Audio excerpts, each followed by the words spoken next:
Қайырлы күн достар, менің каналыма қош келдіңіздер. Бүгін сіздермен восточный пирогының рецептісімен бөлісетін боламын. Видеоның соңына дейін қараңыздар, ұнаса лайк басып тіркелуді ұмытпаңыздар. Бізге қамырын дайындау үшін ерітілген сары май қажет.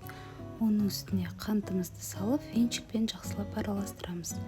Оның үстіне бір жұмыртқамызды салып, тағы да араластыратын боламыз.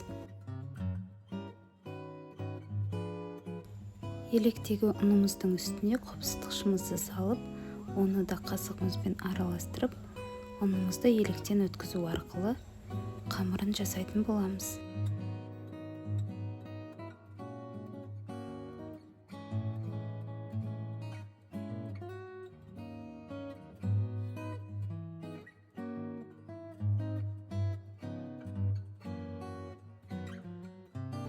Қамырымыз осындай жұп-жұмсақ болады. Осы қамырды жарты сағатқа целлофанға салып, тоңазытқышқа сақтайтын боламыз. Қамырымыз тоңазытқышта тұрды.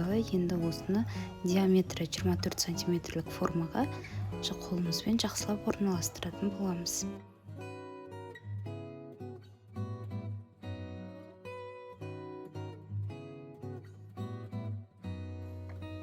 Енді кезекте салмасына қара мейіз саламыз. Қара мейіздің үстіне сары өрігімізді саламыз.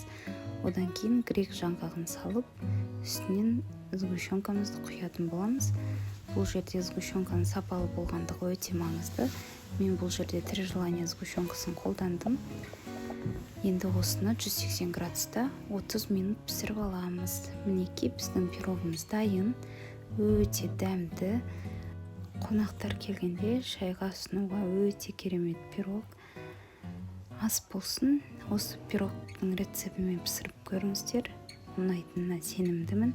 Алдағы уақытта менің көптеген видео рецепттер күтіңіздер.